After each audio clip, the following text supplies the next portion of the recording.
You found yourself on another edition of Let 'Em Know Kings United, and on today's episode, big dubs for our three squads as Darius Garland and Donovan Mitchell cook the New Orleans Pelicans. Clutch DeMar does it again in a big win for the Bulls against the Pacers, and the Kings sweep the Lakers for the first time since 2015. And oh, by the way, Domantas Sabonis 10-0 against Anthony Davis. He's AD's father.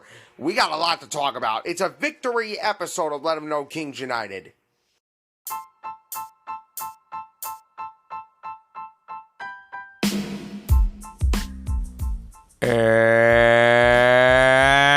And now, ladies and gentlemen, it is that time for the post-game reaction podcast of the Cleveland Cavaliers, Sacramento Kings, and the Chicago Bulls.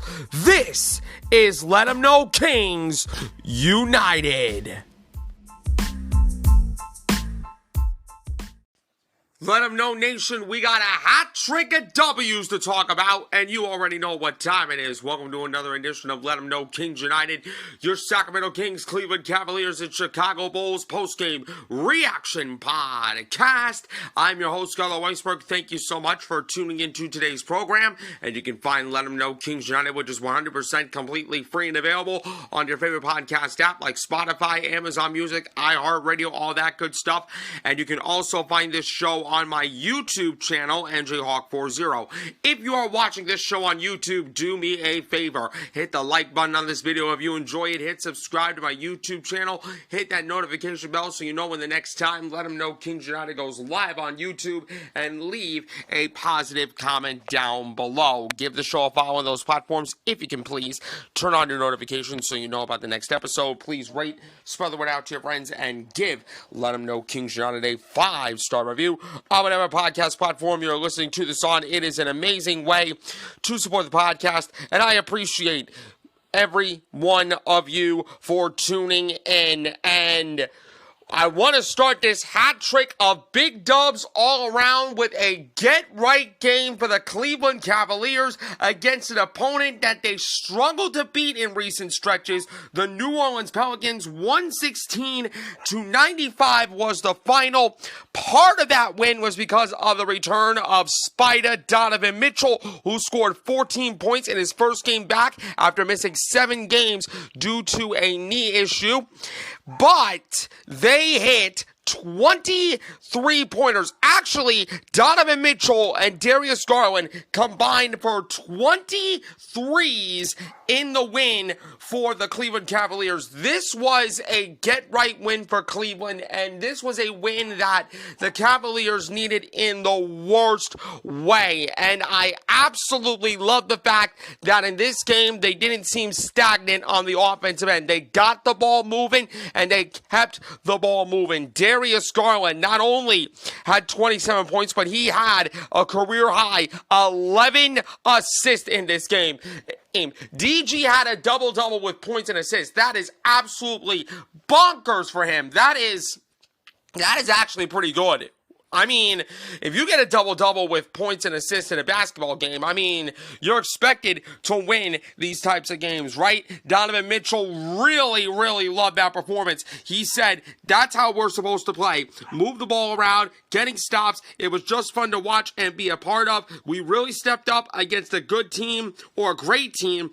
It was beautiful. It was absolutely marvelous to see the Cleveland Cavaliers last night. I mean, they played Cleveland Cavalier basketball, and they played that from the jump. It was not only Spyda who had 4 threes in this game, with 1 of 4 Cavs with at least that many, along with Darius Garland, who made 6 threes. George Niang, who he had 4. Sam the Man finally got his stroke back. He had 5 threes in this game. The Cavaliers finished 20 of 45 from 3-point range, while the New Orleans Pelicans, who have been the way better three-point shooting team recently, they've been on a cold stretch. 4 of 22 from long range and losing for the first time in 5 games. I mean, the shots were not falling for New Orleans. It was almost like the Cleveland Cavaliers put the lid in the New Orleans Pelicans basket before the game started. I mean, I don't know if that tends to happen, but I'm just guessing based on the stats of this game. By the way, Jared Allen, Mr. Consistent, does it again for Cleveland. He finished with 17 points, 10 rebounds, and 2 blocks on the night, who were also delighted by their 38 assists on 47 made buckets. That is absolutely outstanding basketball. And I mean outstanding basketball. When you get the ball moving around instead of standing and watching on the perimeter, good things tend to happen. And the Cavaliers were just playing their game. They were just playing Cleveland Cavalier basketball, and it was difficult to stop it. By the way, excuse my pathetic dog for barking in the middle of my podcast. I mean, that should have been a ground rule. No dogs barking in the middle of me recording, all right? But anyway, Zion Williamson was the only guy that showed up with the New Orleans Pelicans for the most part. He had 33 points and 9 rebounds for the Pels. You can't really blame him. Brandon Ingram, 20 points. You can't really blame him. You can't really blame him. Trey Murphy had 11 points. You can't really blame him. The Pelicans outscored Cleveland in the paint 56-52 and 21-2 from the foul line. That is crazy. That is absolutely crazy for the Cleveland Cavaliers. Only 2 attempts for the foul line in this game? Hey, yo, that is nuts. But statistical advantages were wiped out the door by the dramatic disparity in three-point shooting. Zion Williamson said, "We just weren't on for the three-point line tonight, but when nights like that happen, we have to find other ways to be effective." Willie Green credited the Cavs by playing with a more sense of urgency in this game. They were the hungrier team, and they certainly were. He also said, "We had a letdown, so not indicative to who we have been, and all the guys know it." The Cavaliers have at least hit 23s in 9 games this season, winning 8 of those. JB said after the game, "If we're open, we want to take them. It boosts our offense because people have to chase us around. We try to make the three-point shot a weapon, and I think we did a great job of it." Donovan Mitchell hadn't played since February 28th because of a left knee bruise. He said his knee felt better than he expected, but that he still has to rebuild confidence in his stability before he's back to his vintage self. His point total was just half his 28 per game average for the season, but having him back was a big lift for the Cavaliers. DG said he attracts so many people on the offensive end for us. You have to really load up on him. You have to respect what he does, and it opens up a lot of stuff for everybody else. And the Cavs were optimistic inside, but were not looking to stress the Pelicans defensively on the interior for much of this game. The Cavs didn't attempt their first free throw until Garland scored as he was fouled with 9 minutes left in the fourth quarter. And ladies and gentlemen, can I say that this was the most complete win that the Cavaliers had? I mean, it was a get-right win for Cleveland to a certain extent, coming off a really, really tough loss against the Phoenix Suns that they showed a whole lot of fight, but they just came up short because of Bradley Beal, Devin Booker, and Kevin Durant being a little bit too much. But in this game, the Cavaliers were clicking on all cylinders, and this was a much-needed win for Cleveland. They shot 51% from the field, 44% from three-point range. The Pels shot 18% from three-point range, 43% from the field. The rebounds were 46-43 in favor of Cleveland. The assist numbers, 38-22 in favor of the Cavaliers. The Cavs did a great job of moving and sharing the basketball. The steals were 7-4 Pels. The blocks were 6-4 Pels. The points in the paint, the Pels won that advantage 56-52. The fast break points 29-26 in favor of the New Orleans Pelicans. But the biggest difference of the game was the 3-point disparity with the Cavaliers hitting 20 of 45 threes attempted, while the Pelicans went 4 of 22 from three-point range. Darius Garland led the Cavaliers in scoring with 27. He had 11 assists, 2 steals as well, shooting 6 of 10 from three-point range, 10 of 16 from the field. Welcome back, Donovan Mitchell, 14 points, 5 of 16 from the field, 4 of 9 from 3. He had 4 rebounds and 5 assists in this game. George Niang had 16 points, 4 4 of 8 from 3 with 6 rebounds. Karis LeVert had 15 points off the bench, 5 of 10 from three-point range. Sam the Man Merrill had 15 points, 5 of 10 for the field. All of them were threes. I mean, that's the only thing that Sam Merrill does. All he does is shoot threes. I don't mind that, but I want to see Sam Merrill make some 2-point attempts along with the 3-point range. Because if you want to do just the 3-point range, and this is just constructive criticism for Sam Merrill, I like what he's doing. But at some point, defenses are going to figure out this guy. So if he can just spray some 2-point shots along with his 3, he's going to be more of a productive player. But if he's making them, then he might as well keep shooting. Just some constructive criticism for Sam the Man. Great performance by him, though. Jared Allen, 17 points, 10 rebounds. Damian Jones, he got a season-high 14 points tonight, 6 rebounds off the bench with a steal, shooting 7 of 8 from the field. For the New Orleans Pelicans, Zion Williamson, for the most part, was the only guy that showed up. 33 points, 9 rebounds, and assists, 13 of 21 from the field. I know Brandon Ingram had a cool 20 points, but other than that, the Pels did a whole lot of nothing. Good win for Cleveland, and get-right win for the Cavaliers in more ways than one. It was just Cleveland Cavalier basketball, and New Orleans had a difficult time stopping them. Good win for Cleveland, but coming up, a crazy win in Indianapolis as DeMar DeRozan does it again against Indiana as the Bulls win another clutch game and they win it in overtime against the Pacers. We're going to talk about that when Let 'Em Know Kings United comes right back.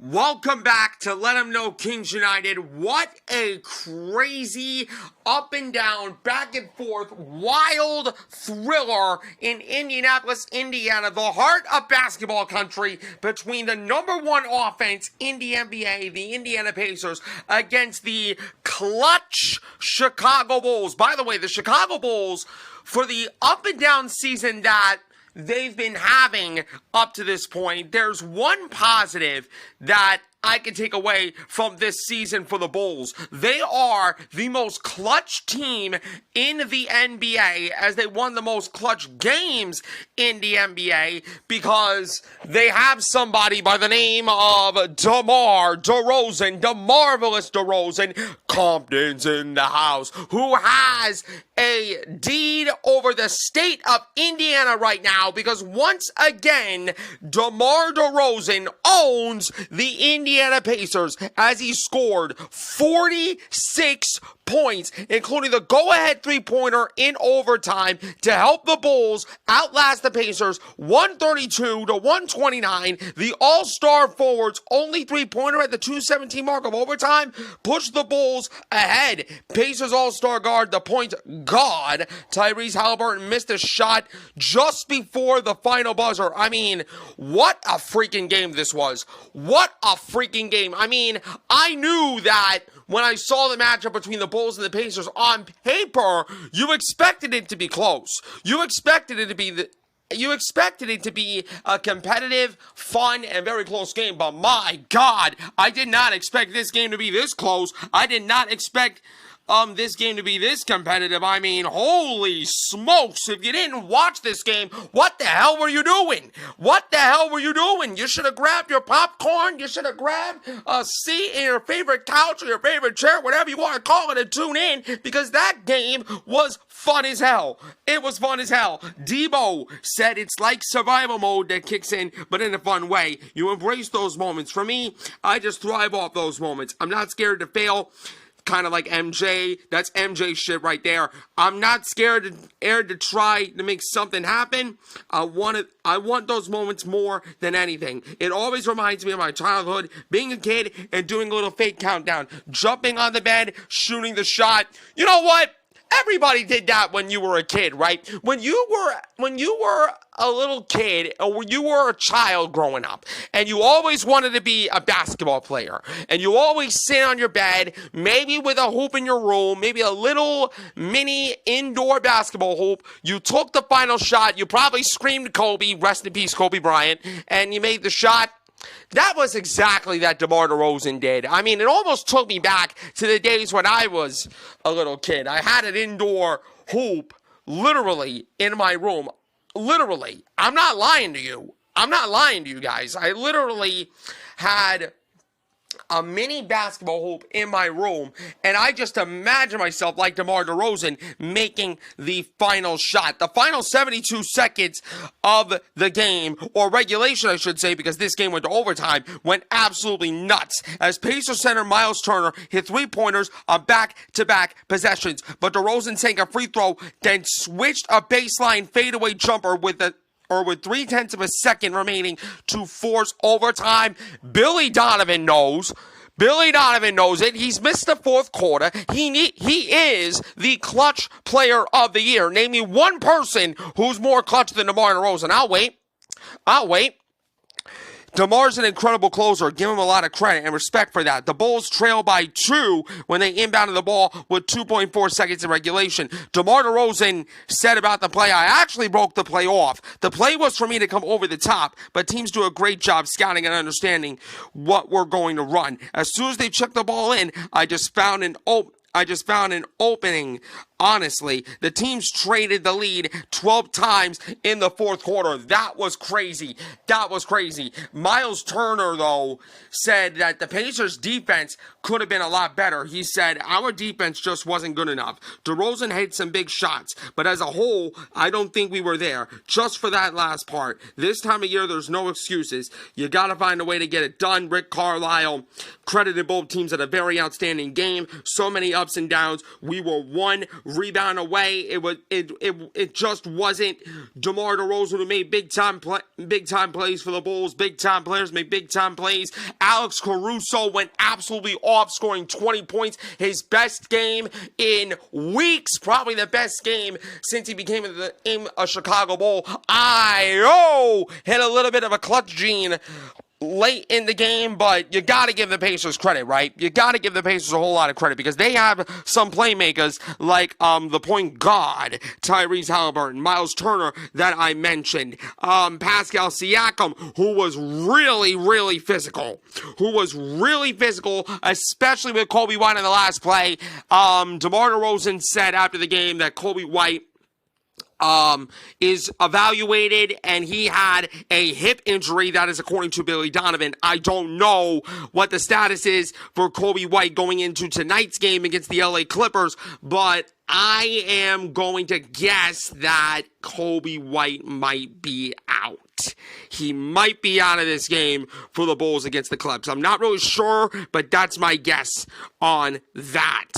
Turner led the Pacers with 27 points, and he hit 5 threes. Pascal Siakam scored 17 and grabbed 9 boards. The point guard had 17 points and 14 assists. Carlisle said it was a gut punch. When you make minor mistakes at the wrong times, it can really bite you. And there were a lot of them. For the Bulls, AC turned it up with 23 points. His best game in a Chicago Bulls uniform. Io came up really big, especially in that fourth quarter with 20 big-time points. But you got to give the Indiana Pacers a whole lot of credit because they have some offensive killers.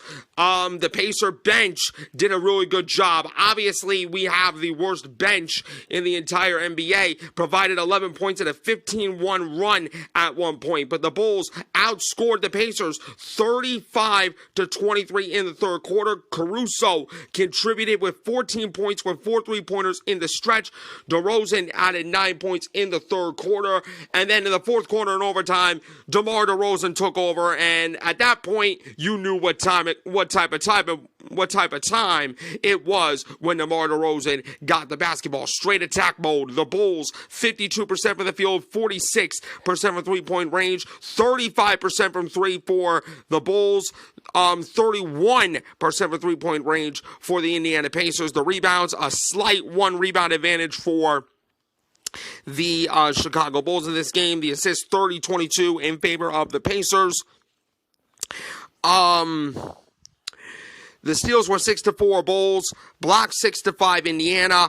The fast break points were 12-10 Bulls, points in the paint 58-56 in favor of the Indiana Pacers. But the game belonged to DeMar DeRozan, 46 big time points, 15-24 for the field, 15 of 17 from the free throw line, 9 rebounds, 3 assists, 2 steals, and also a block. Alex Caruso, 23 points, shooting 9 of 13 for the field, 5 of 6 from three-point range, 7 rebounds, 7 assists, a steal. Turned the AC up because it was hot in Indiana for Alex Caruso. Ayo Dosunmu came up huge, 20 points, 4 rebounds, 3 assists, and also 2 big-time blocks. Kobe White, 15 points, 4 rebounds, 3 assists, 2 steals, shooting 6 of 17 for the field in 36 minutes of play. Nikola Vucevic had another double-double, 12 points, 12 boards, 3 assists. He also had a steal, shooting 6 of 14 for the field, but 0 of 4 from three-point range. I mean, how many times do I have to tell you, Vucci, man? No freaking threes! But you don't understand anyway. You don't understand. That's not on you. That's not on you. That's just poor coaching by Billy Donovan. I ain't gonna lie to you. Off the bench, Troy Craig came up big. 10 points, 5 rebounds, 2 assists for him, 3 of 5 for the field, 2 of 4 from three-point range. Orap team only had 2 points, but he had a big-time buzzer beater at the end of the third quarter. That was a big difference in this game as well. As far as the Pacers, Miles Turner, he's just that good. 27 points, 5 of 8 from three-point range with 7 rebounds. The point guard, Tyrese Halliburton, had 17 points and 14 assists with 2 turnovers. Pascal Siakam, 17, 9 rebounds and 3 assists. Off the bench, TJ McConnell, 16 points, 5-11 from the field, 4 rebounds, 4 assists, and 2 steals.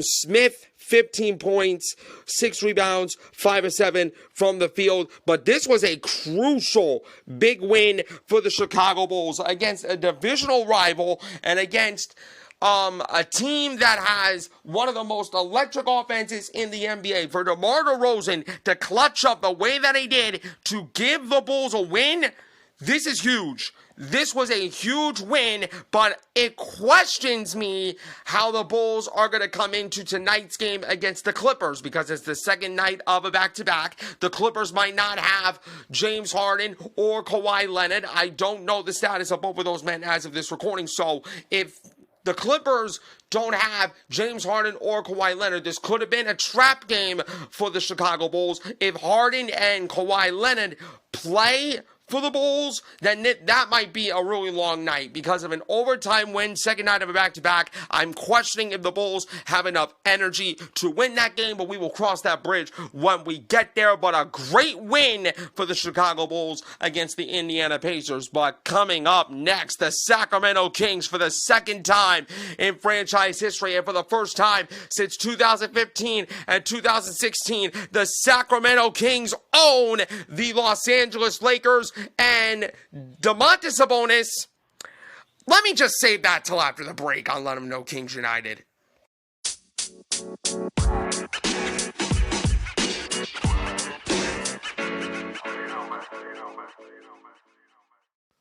Oh, I'm feeling petty today. I said, oh, I'm feeling petty today.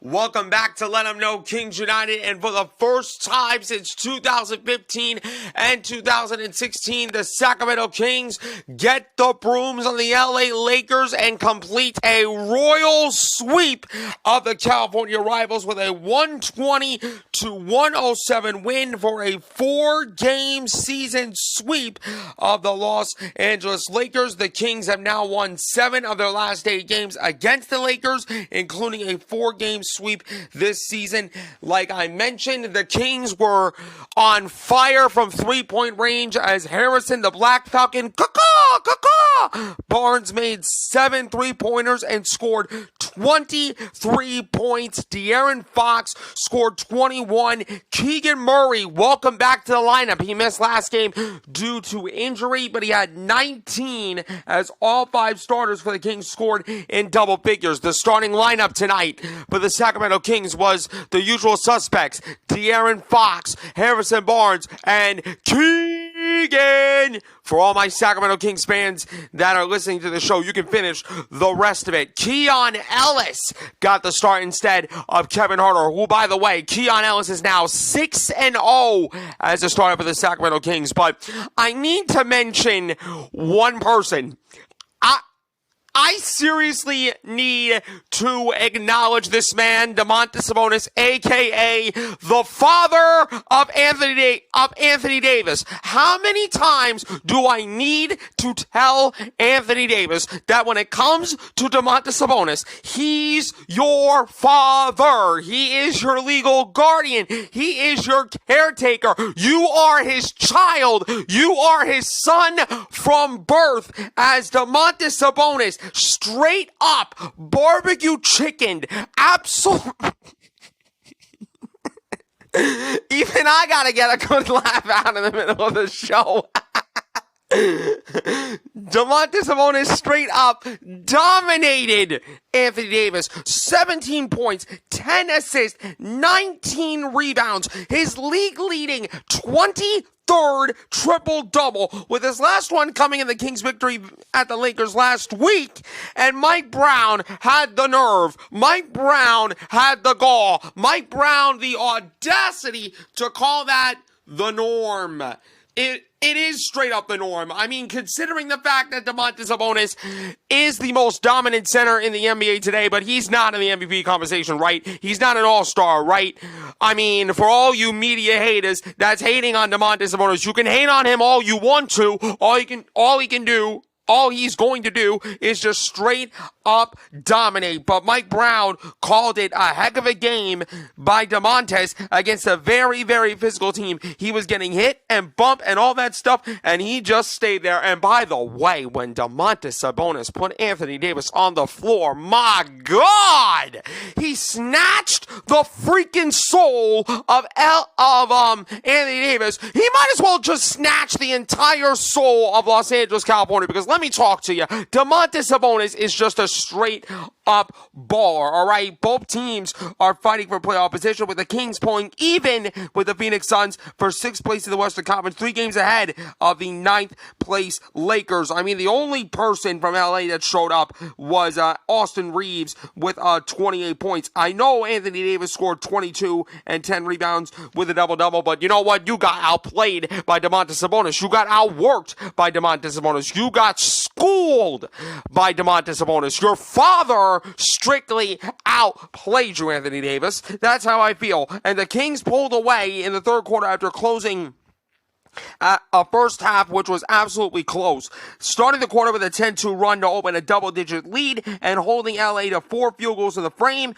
De'Aaron's consecutive buckets to end the third gave the Kings a 15-point lead. The Lakers cut the deficit to single digits early in the fourth, but Malik Monk, the 6th man of the year, Malik Monk, may I remind you, and Harrison Barnes answered with consecutive 3-pointers to give the Kings a comfortable cushion yet once again. De'Aaron Fox said, especially in this league, being a team that can come out of halftime and be a great third quarter team is huge for anybody, because you could be up or down and you can extend the lead or bring the lead back coming out of the half. I thought Sacramento did a really great job of staying within their game, especially in the first half. There were a couple of games where they had a lead and they couldn't even sustain it. I mean, we all know what type of games that Sacramento's been having lately against opponents that they should have beat. But in the context of this game, I thought the Sacramento Kings did a really great job of staying within their game, staying consistent, and just setting the tone